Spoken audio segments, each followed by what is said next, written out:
The main lesson to me is that you need to learn these tools because, well, they're not going anywhere, and they do offer some interesting possibilities.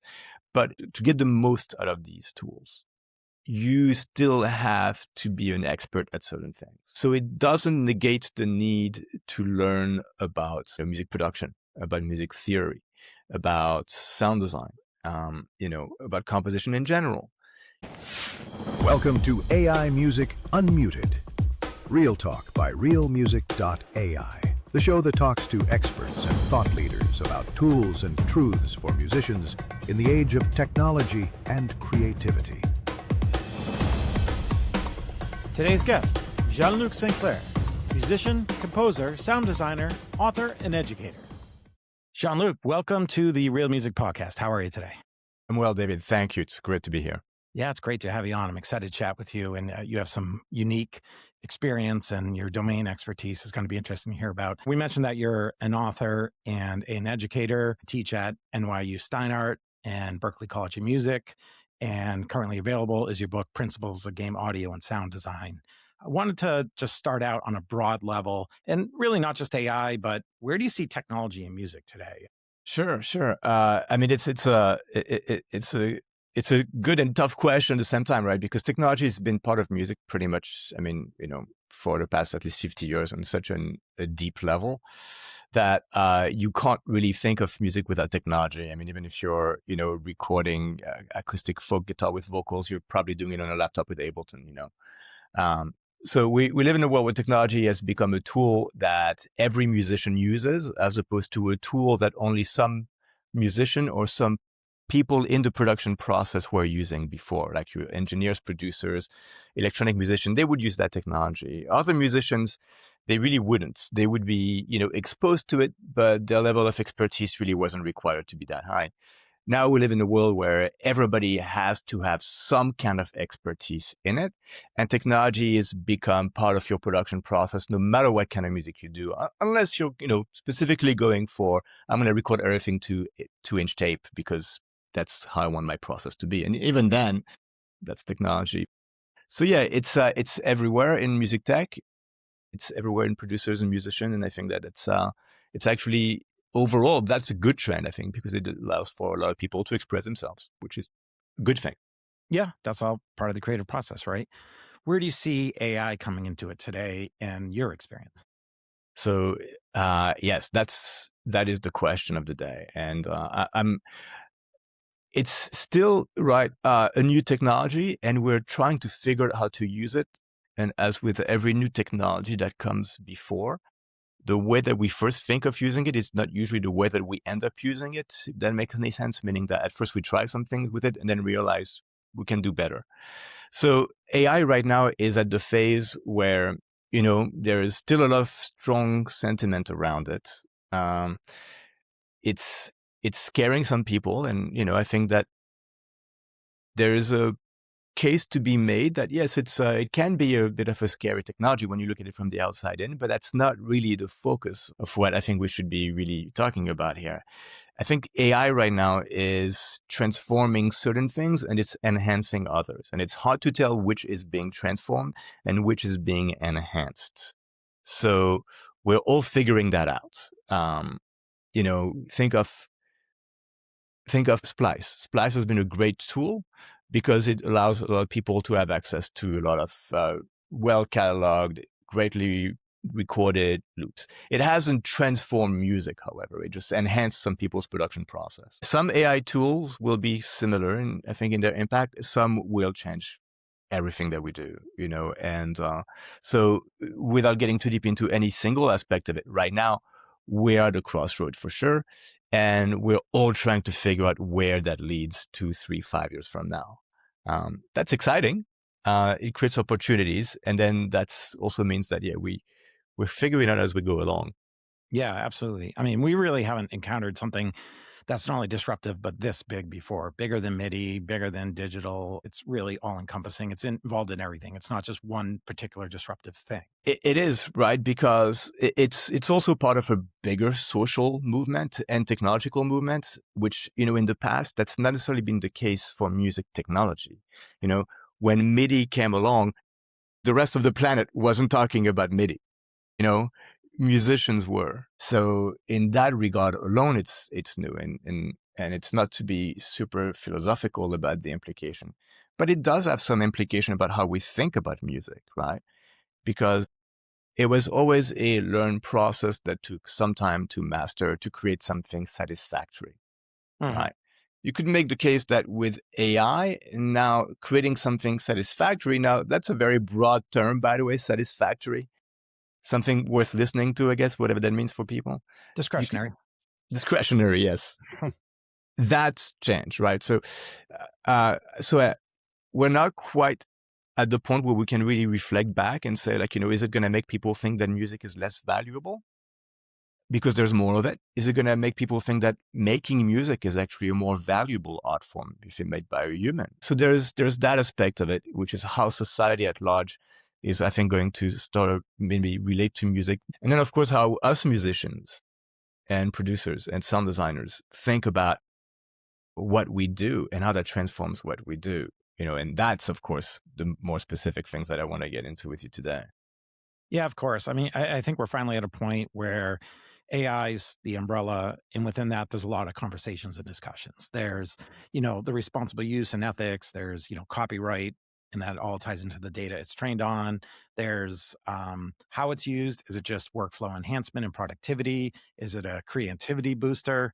The discussion needs to happen at that lower level. We can't just say AI is doing X or AI is something I do like or don't like. It's too, again, all encompassing. It is. There is a scientist, a computer scientist I really like. His name is Jean-Luc Sinclair. He used to be at Meta. I think he was actually their head of AI or way up there. His point has been that the current generation of AI, these large language models, which I think he got a Turing Prize, so I think he was very instrumental in developing these technologies. He thinks of them as kind of being distractions. So his take on it is like, yes, they're very impressive, but they're not true AI, and we should be looking beyond that. That's interesting to me because while he's not focusing on music, of course, what he is telling us is that, essentially our tools right now have limited awareness of what they're building. And if you've used, any kind of prompting system, or even if you had conversation with Claude or ChatGPT, at some point that becomes obvious that there's limited awareness. So, it could also be that, we'd be having a completely different conversation 5 years from now with a different generation of AI tools coming on, which maybe do have that kind of awareness. A lot of my students that are pretty nervous actually about what that means for their future, which I don't think it's just my students. I think a lot of people are also viewing AI as unwelcome competition. Certainly. I mean, it's justified, right, to have some concerns about this. And at the same time, it can't be ignored. No, you can't. Right. So then the question becomes, how do I use those tools to make my art better, to make me as an artist a more interesting voice, to create more material? So that, I think, is where it becomes interesting.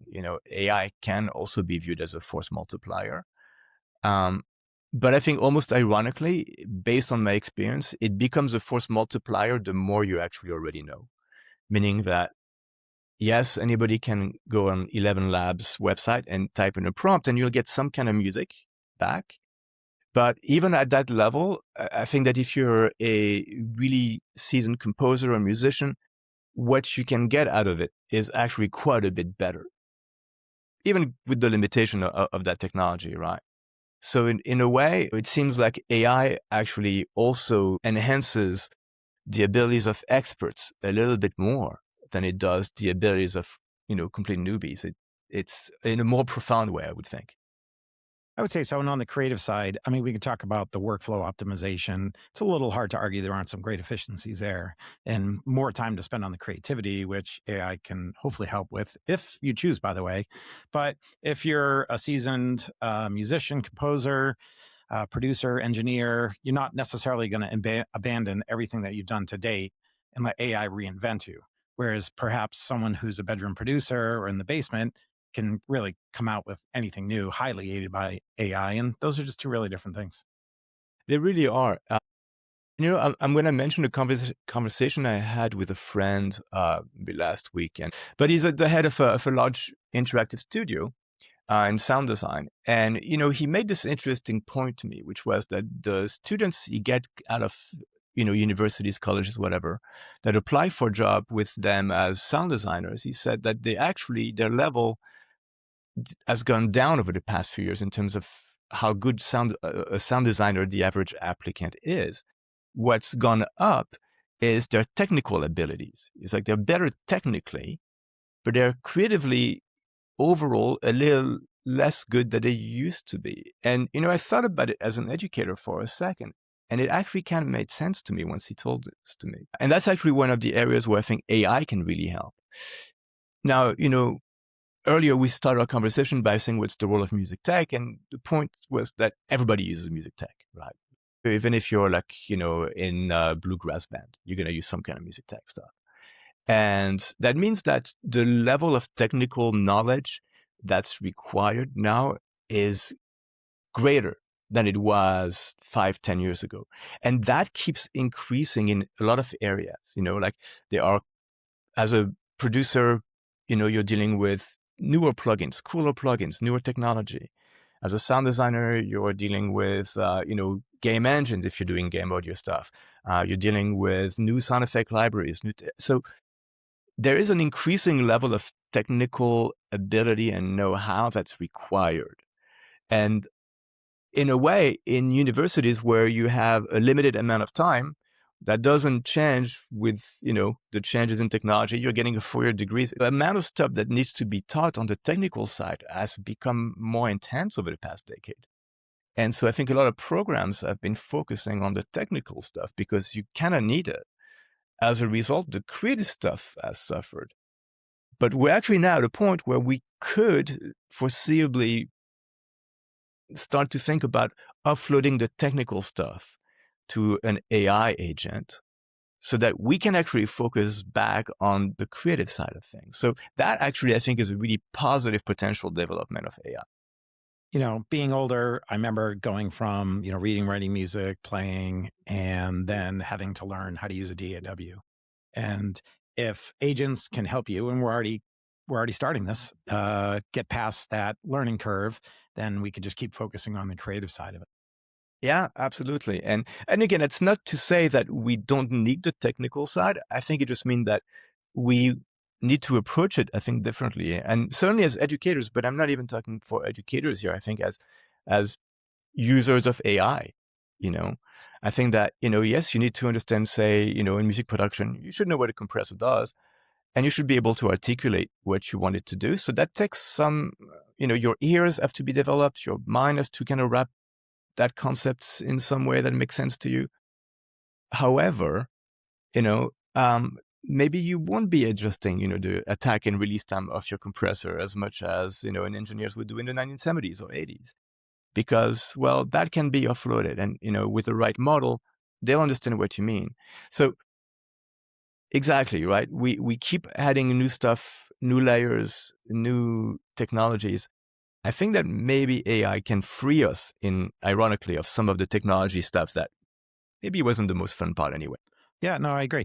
So we brought up sound design a lot. I think there's even musicians out there and, producers, engineers, and just anybody listening who might not fully understand sound design. How would you define sound design? Is that an okay place to start? And maybe share a little bit of how you got into this space. Sure. So, if we're talking about sound design, usually you tend to have two main schools of sound design: musical sound design, so creating sound for music production, creating patches for this type of sound or whatever, and then the sound design of creating sound effects, the sound of a spaceship landing and cars and so forth, right? So when we are talking about more on the game side of things, usually we're focusing more on recreating certain sounds or imagining the sound of, 10-foot tall monsters that are half zebras and half demons, whatever the case may be, right? And that is a field which actually has really exploded in the past 20 years or so. It kind of followed the natural evolution of the role that video games have taken in our entertainment landscape, which is, it's the biggest aspect of the entertainment industry at this point is video games.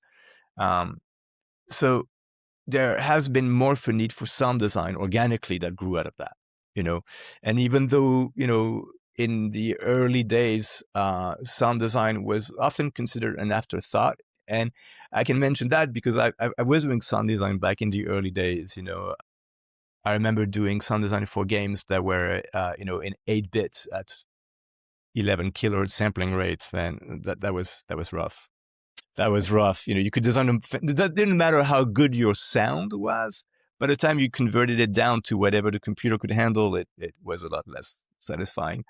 So I started to get into it actually because video game companies were starting to figure out, how do we add sound to this stuff? Like they just didn't know. As the games became more complex, initially a programmer could sort of handle it. But after a while, it was clear that no, they needed some expertise there. So they just went to people that knew a little bit about computers. And at the time, for instance, I knew how to work with Pro Tools and other DAWs. And we're talking like, we're like mid-90s here. So I was still an undergrad. And I started to do some freelance work for companies in the Boston area. And that's how I got into sound design. So I've kind of seen it evolve over time. Now when, I think we're talking about sound design, the average listener, the average musician is much more savvy as to what that is, even if they're not quite clear about the concept. They're exposed to more of it. There are like culturally famous sounds that you'll see, like, in TikToks, and you'll see on Facebook Reels and so forth, that get added to punctuate certain elements, like the kind of like, like little sound that's sung with like a little star that you'll see a lot when something quite positive happens, chimes and so forth. So we're more aware of the sound design landscape. It's become way more complex. And it used to be, I need footsteps for this character, to being, what is the best footstep for this character? And how do we create sounds that tell the player what's going on in the game, right? So it's evolved from like a programmer with very little knowledge of sound, adding sounds to a game, to, well, we don't really know what we're doing anymore. This is bigger than us, to people coming from different backgrounds, usually music, improvising their knowledge and trying to make sense of it within this format, to something that's become really formalized now, to the point where it's a career path. Can we look at Foley artists? Would it have been the 20s when they started first creating? And that was just trying to create a reality of sound, what they were seeing, versus, today, the immersive experience of video and video games. Yeah, and you have to keep in mind also that recording sounds was very difficult for a large part of the 20th century. And very analog.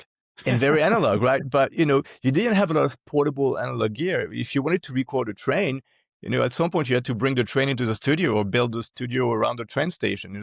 So organically, these people started to think of this contraption that made these sounds, and they became kind of Foley artists, and that's a very specialized skill now, which is still very highly sought, because a good Foley artist commands a decent fee. So in your book, you kind of talk about the 3 phases, ending with immersive audio. So talk to me a little bit about the kind of steps in the process. And again, you outline this in your book, of where sound design plays a role all the way through the immersive experience. In the context of a game specifically, or any kind of interactive experience, it doesn't have to be a game. And sometimes the experience doesn't even have to be interactive. But in an environment which you can evolve in, make your own decision, your goal as a sound designer is to let part of your brain, in a way, know that this is actually kind of real. That what you're perceiving here makes sense in the context of that world, so that your brain accepts it and starts to be like, oh, okay, yes, this is the sound of that creature, and I am in that world, right? So ultimately, we're all trying to make sure that you play a game, you watch a story, you're immersed into it. Sound is a way to add a lot of different elements that, first of all, you cannot really do with picture and sound. We have 2 senses, sight and vision, but, that you can recreate through a movie. touch a little bit in video games because you have these kind of haptic controllers, but it's still very limited. So sound actually is going to take the place of some of these senses. It's also going to help create a rich environment, an environment which you should ideally be wanting to be in. If you go out in nature on a nice day, it's going to sound a little silly what I'm saying, but Mother Nature is a great mix engineer. The mixes are always spot on. There's room for everything. You can hear birds and you can hear wind and some maybe water. And in some way, we're trying to recreate that, not necessarily reality, because we're storytellers and storytelling is a bit different than just creating reality. But that kind of experience, where you just want to be in that place. And hopefully there's some cool stuff happening in that place, right? And then the sound on top of that can help you understand that world a little bit better by hopefully giving you some clues as to what's happening, where things are happening around you. Does that creature look friendly or not? I can't tell, but maybe the sound can tell me. Help us understand, say, a project that you work on, and I'm sure no two are the same, but when you're brought on, give me an example of a project where sound design, where does interactive audio, where does actual music composition come into it all? And talk to us a little bit about your creative process and how you work through a project you might typically be hired for. Sure. I'll mention a project I've been working for this company, called 3 Space Lab. I'm actually involved with them as their lead engineer. They create these virtual or augmented reality experiences. And sometimes they're about showcasing a space, like say perhaps like a luxurious apartments that need to be built, or that are going to be built before they are. Sometimes it's more about showcasing more specific elements or an experience. So it's experience building. There's elements of games involved in it. There's elements which are a little bit more like simulation. But what's important in that context, right, is that when somebody is going to be putting a headset on, maybe a VR headset or even AR glasses, you want them to feel like there is an element overall, including sound, for the experience, which kind of justifies putting on that headset, looking through those glasses, as opposed to looking at a video screen, right? So what we're trying to do there is make sure that the spaces feel alive, even though sometimes there's not much going on in those spaces. Then you're using sound design as a way to experience that space in a way which can be maybe even subtle at times. In that case, what we need to do is create a consistent, cohesive soundtrack, which has music, sound effect, as well as that sounds right. But all of these elements have to be present. And it's usually going to be, and I'm simplifying a little bit, but the music is going to give you a sense of emotional arc. The sound gives you a sense of realism, a sense of immersion. And the environment that you design, the sonic environment that you design, is what kind of sells the whole thing to your brain in a way, to the point where you're like, yes, I like this. This feels right. Talking about music and video games, I think it was, probably about 8 years ago. I remember my friend who was a guitar teacher. Right around that time, he would try to make it fun and say, give me a song that you want to learn. And they name a song, and he hadn't heard of it. And they said, where's that from? And they'd name a game, that they knew songs from games, and they were some of their favorite songs and wanted to learn them. And how have you seen video games in particular changing, and how that fits into, say, music that is popular? And it's very interesting because video games have become genuinely sought after genre of music, just like film music has. It's very, very wide as a style of music, because you can go all the way back to like these kind of 8-bit computer soundtracks, which people still love, all the way to, something that sounds like, Hans Zimmer wrote it for the latest blockbuster, and everything in between. Now, the most obvious and maybe famous example of this that most people don't think about is if you remember these old Space Invader games. Now, I know I'm going way back in time, but it's kind of like something that we all know it, even if you haven't played it. I'm old enough. Well, so am I. There was only a 4 baseline music soundtrack, as far as I remember. But it kept speeding up as you were actually trying to get rid of the aliens, but it kept coming further at you and faster, right? And the music would speed up with it. And it turns out that that was not something that was intended. The music was actually supposed to stay static, or at the same tempo. But what would happen is that as you actually shut down enemies on the screen, every frame could be redrawn faster. And that also meant that the music was played back faster. And when they realized that was going on, they actually left it in because they thought that was a pretty great feature. And so you could say that that was the first time that the average person playing a video game heard music that changed with the game in a very obvious way. It kind of creates that personal bonding factor with the player, because the music followed what was going on in the game. And I think that creates a connection for people that experience the music that way first, that's difficult to recreate in any other art form. And I think that's very specific to video game and maybe a little bit overlooked at times. Sure. Interesting. So where is AI being most implemented in the work that you do? So there's some obvious areas and there's some less obvious areas. So let's start with the stuff that most people are going to be aware of, the prompting-based stuff. I'm not necessarily a fan of how prompting came about and some like the way that these models were trained upon, but that's a different conversation. I will say this as a tool, prompting allows you to get a lot of musical ideas very quickly. Some of the musical ideas may be good, some of them may be bad. It depends on a lot of what the model was trained on. Here's a fun experiment for our viewers. And if you haven't done that, that's kind of fun. Type in a prompt and then put it into different music AI systems, the same prompt, and see what comes out. And you'll see that it's actually, sometimes it's widely different. It might not even sound like the same prompt back. So you have to learn how the model is trained. What it can do for you is, can I help you maybe get some sketches that you can send to a client very quickly? So on some simple level, you're like, okay, I don't know exactly that the client has expressed to me what they were looking for. Well, you can try generating a few things very quickly and you can send that out and see if they like any of it. Now, could you do that before with just, finding music of the internet? 100% you could, right? But it's a slightly different way to do it where you have maybe in some ways a little bit more control potentially, right? The problem after that is, you don't want them to get too attached to the music because prompting has some very strong limitations. So prompting is a good way to experiment, maybe even for yourself that doesn't make it to the client. You just try to kind of kick a tree and see what comes out. Now, can prompting then, of course, take the place of some composer work? Yeah, I mean, let's be real. I think it's going to do that on some level, the same way that, music libraries took work from some composers.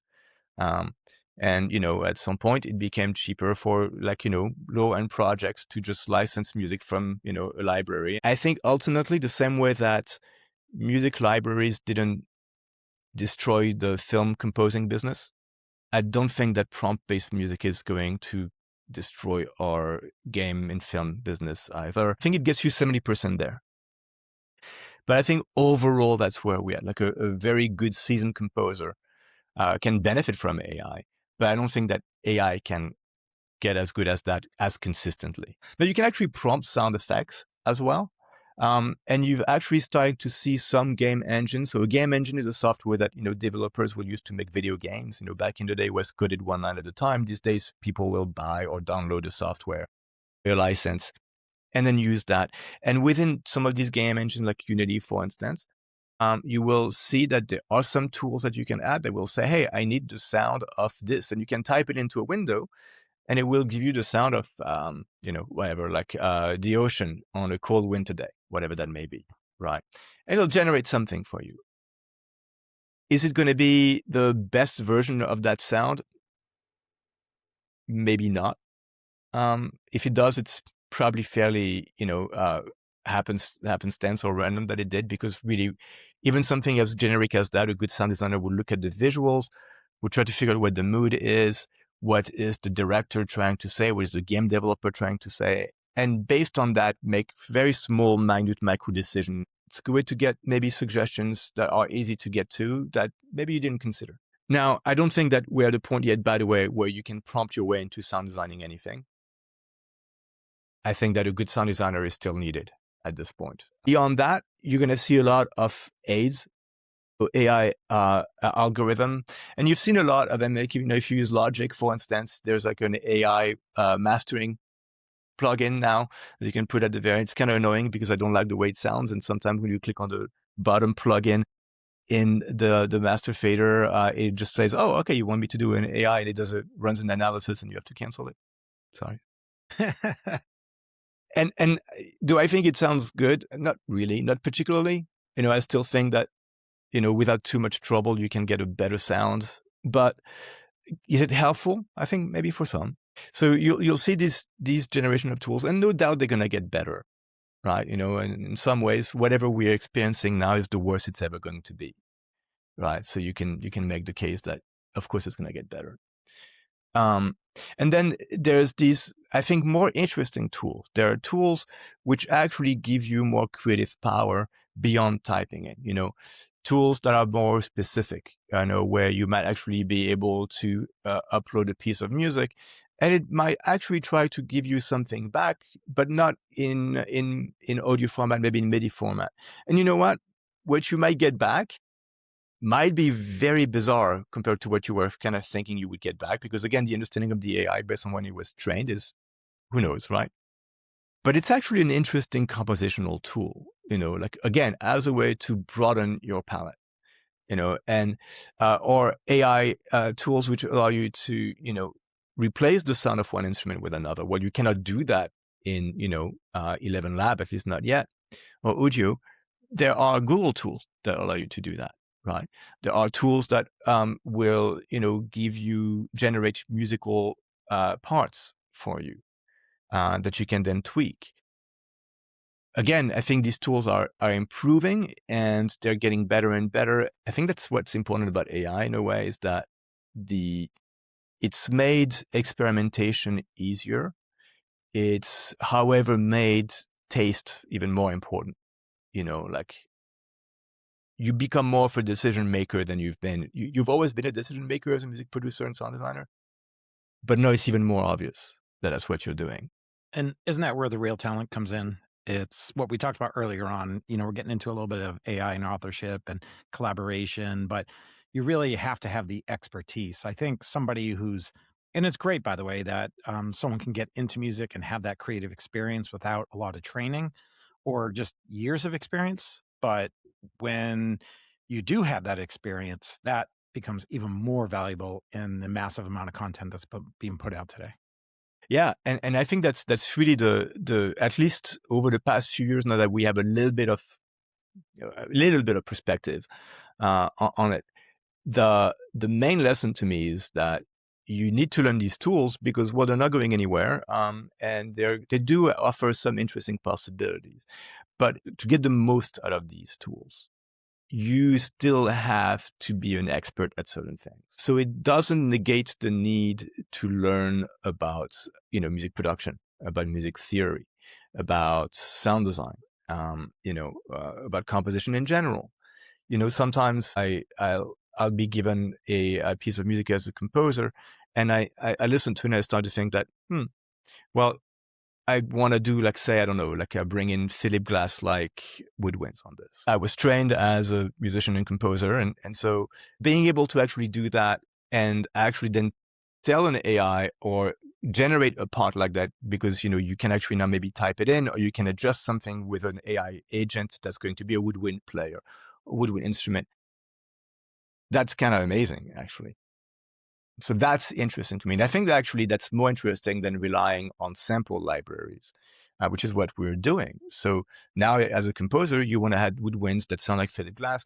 You're going to pull up some kind of contact library, most likely, and you're going to play them. And depending on how good the library is and how good you are, you might be able to make it sound really good, or maybe it sounds a little less than really good. Now, the time that it takes to make it sound really good can also be saved if you can actually just articulate what you want. And then just a couple of clicks, oh, okay, now I've got convincing orchestral woodwinds that do sound like Philip Glass. So that is, again, something that you still need to be able to express, articulate, understand, know, to be able to take advantage of. Yeah, absolutely. I mean, I can outfit my entire kitchen at home with all the commercial equipment and knives and pans and all that. And I'm a bit of a foodie, but I still can't cook like chefs can. There's no Michelin stars in my house. I forget where I heard this, but I have Microsoft Word, and that doesn't make me William Shakespeare. Absolutely. Where do you see the future going in a lot of the areas that we've discussed? You can touch a little bit on the education side, a little bit on sound design and game audio. It can be about AI or just tech in general, and even maybe some of the things that we might not expect. I think we're all going to find things that we don't expect, no matter our level of expertise. I think that, there's a bit of an event horizon effect that occurs when you start to try to look past, say, 3, 4, 5 years. A lot of people will make predictions, but I mean, at this point, I think that's really just what they are, their predictions. It's just about trying to have a honest look at the technology, right? And so what I think we're going to see is, well, these tools are going to get better. Now, better means different things. We have noticed, right, just every one of us as users, that there is limited self-awareness in these tools. Like, they generate things, they don't always understand or comprehend what they generate. We are going to try to get to an AI technology, maybe it's, generalized AI or whatever it is, where there's a greater level of awareness. That, I think, will be transformative in a very profound way.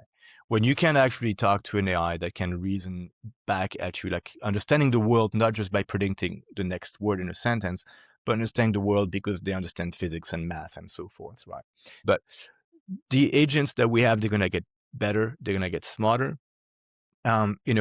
We are going to see more and more of these tools being developed, and they're going to seamlessly, I think, start to move into our everyday tools. I think the other thing that's, as educator, is important is that it could be an opportunity for us to put less emphasis on the technical stuff and more on the creative and the human side of it. It means that we could see ourselves hopefully freed of some of the less interesting technical stuff and focus back on, hey, the art. And make taste even more of an important aspect of it. Teaching students how to listen, maybe spending more time on that. But at the same time, we need to talk about C# and this language and Blueprint and whatever. The next steps also, I think, is that successful musicians, successful producers and sound designers are going to be the ones that are able to get the most out of these tools. And to get the most out of these tools means that you actually have to be able to have some level of expertise. So that means that we still are going to have to train ourselves or train people, depending on how your education process goes, to become expert at a number of things. These experts are going to be 5, 10 times more productive than they could have been 10 years ago. I think that, if you're concerned these days as, how do I remain competitive? You can, as an expert, be a far greater asset if you already are an expert of all these tools, because you can get so much more out of it. All right. Beyond that, I think that it's also going to change a little bit how society as a whole think of sound and music. I'm hoping not in a profound way where there is some kind of devaluation by overabundance, but I think in maybe the opposite way, where what we do is we actually care more about music written by actual humans. And I do think that as an artist, as a composer, as a sound designer, it means that you have to be more intentional about what you create. And beyond that, I think that we are all just going to have to sit back and enjoy the show, because after that, it's going to be hard to predict what comes down the pipe, I think. I agree with you. Well, Jean-Luc, it was fantastic to talk to you. Enjoyed your perspective. Tell everyone the full title of your book and where they can find it. Thank you. Well, I just happen to have. So it's called Principles of Game Audio and Sound Design. It's on Routledge, and the second edition is coming up very soon, but before the end of the year. It will be written with a colleague of mine from Berklee, David Cardona, and it will be even more in depth, and I think that the second edition would be worth the extra work we put into it. So, but you can find it anywhere. I'm sure it's progressed quite a bit. Thank you. All right. Well, great chatting with you. Thanks again, Jean-Luc, and everyone check out realmusic.ai, and thanks for listening. Thank you, David. It was great talking to you. You too.